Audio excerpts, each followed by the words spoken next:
कल डासा बॉर्डर पर टिकैत जी आए थे। उनसे एक छात्रा ने सवाल पूछा कि आप जो है किसानों की लड़ाई लड़ रहे हो, लेकिन हमें न्याय कब तक मिलेगा। लेकिन उन्होंने उसका जो है माइक छीन लिया। मैं सभी ऐसी हमारी बिटिया वायरल भी हो रहा है सरकार, उस बिटिया को मैं कहता हूं कि वो यहाँ पर जरूर आए कल, और वो 1000 सवाल पूछे, 1000 सवाल के उसको जवाब दिए जाएंगे और उसको पुचकार करके दिए जाएंगे।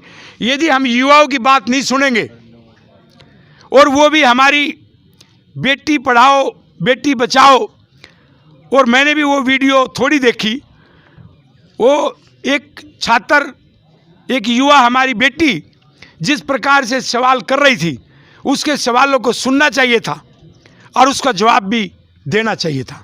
मैं राकेश टिकैत जी की इस बात से सहमत नहीं हूं जिस प्रकार से उसकी आवाज़ को बंद किया गया। तो क्या निमंत्रण है उस बेटी को? उस बेटी को निमंत्रण उसको ढूंढ करके तो जरूर दो, वो तो क्रांतिकारी है।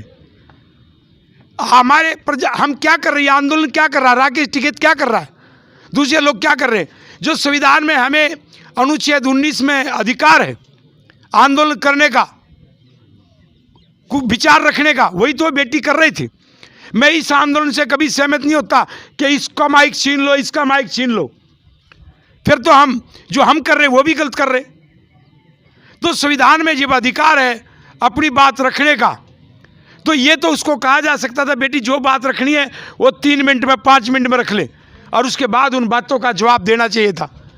और मैं तो कल वो बेटी यहाँ पर आई तो उसका स्वागत भी करूँगा, और मुझे तो ऐसा लगता वो आ गई तो उसका आप पूरे जीवन भर अपनी बेटी मान के और उसकी सलाह की जरूरत रहेगी।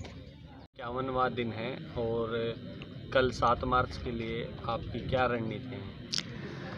कल इतवार का दिन 7 मार्च 2021 गांव नीलोठी जिला झज्जर हरियाणा में जो हमारा 5 राज्यों का आंदोलन चल रहा है, इसको महिला दिवस के रूप में मना रहे हैं, और उसमें कल महिला ही संचालन करेगी और हम सब उनकी बातें सुनेंगे। जिस प्रकार से हमारी ज़मीन जा रही है, ज़मीन का उचित मुआवजा नहीं मिल रहा 5 राज्यों का, हरियाणा, पंजाब, राजस्थान, गुजरात और दिल्ली, और जिस प्रकार से 3 कृषि बिल पर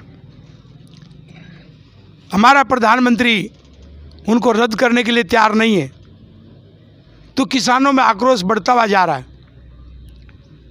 तो कल हम आपस में विचार विमर्श करके महिला दिवस पर है तो 8 तारीख का, लेकिन एक दिन पहले उसको हम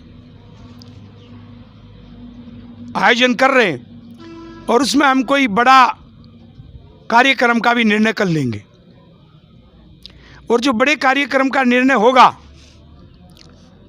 अब हमारे इस आंदोलन को बहुत तेज गति देने के लिए हमें कुछ फैसले कठोर, संवैधानिक, न्यायप्रिय, प्रजातांत्रिक तरीके से लेने पड़ेंगे। लेकिन सरकार ये मान ले कि हम पीछे हटने वाले नहीं हैं। हम मुआवजा जो हमारा करोड़ों रुपए में बनता है, करोड़ों में लेंगे, वो 20, 25, 40 लाख रुपए नहीं चाहिए, और मुआवजा भी लेंगे और पुनर्वास भी लेंगे, और पुनर्वास के लिए अलग से नहीं दे रहे तो कानून में लिखा हुआ हमें सरकारी नौकरी दो, जिन परिवारों की ज़मीन जा रही उनके लिए सरकारी नौकरी लेंगे। तो 5 राज्यों के किसानों को हम उसमें आमंत्रित करने जा रहे हैं, और बाकी देश के लोगों को बुलाएंगे, लेकिन 5 राज्यों की हाजिरी उसमें रहेगी। प्रधानमंत्री नरेंद्र मोदी को चारा भेजा था, आपके देखते देखते कई राज्यों से और चारा भेजा गया है, तो क्या आपका वो कार्यक्रम क्या बंद हो गया? अभी बंद नहीं हो गया, चल रहा है और चलेगा, आखिर तक चलेगा। वो जब तक भारत के बहुत सारे गांवों से वो चीज़ नहीं चली जाएगी तब तक वो आंदोलन बंद नहीं होगा। चारा, गेहूं, कोई भी अनाज, जिस राज्य में जो अनाज है, और खड़, वो प्रधानमंत्री को लगातार गांव से भेजी जा रही है।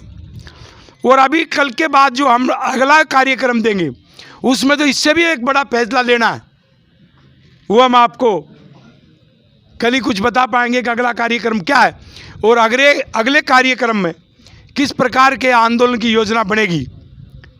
वो आंदोलन बहुत ही भारी सरकार पर पड़ने वाला है। क्या बड़े आंदोलन का ऐलान करने जा रहे हैं? बिल्कुल बड़े आंदोलन होगा। बहुत बड़ा आंदोलन होगा। मोदी जी को तीनों कृषि बिल भी रद्द करने पड़ेंगे, मुआवजा भी देना पड़ेगा। किसानों के सम्मान को बचाने के लिए, उनकी रक्षा के लिए, उनके आत्मसम्मान के लिए अब हमें लड़ना होगा और हम उसको गैर राजनीतिक रूप से चलाएंगे। ये पहले ही हम स्पष्ट कर चुके हैं। हम प्रधानमंत्री को हटाने की लड़ाई नहीं लड़ रहे, किसी को बनाने की लड़ाई नहीं लड़ रहे, हम अपने हक की लड़ाई लड़ रहे हैं। लेकिन प्रधानमंत्री उसको यही समझ के कुचलने की कोशिश करेगा तो हम किसी पार्टी को तो समर्थन नहीं करेंगे, लेकिन फिर हम प्रधानमंत्री के खिलाफ भी ये किसान खड़े हो जाएंगे। अभी तक किसान सिर्फ अपना हक मांग रहा है, वो प्रधानमंत्री के खिलाफ खड़ा नहीं हुआ। हम चाहते हैं कि किसान प्रधानमंत्री के खिलाफ सीधा खड़ा हो, उससे पहले प्रधानमंत्री को इन बातों को मान लेना चाहिए।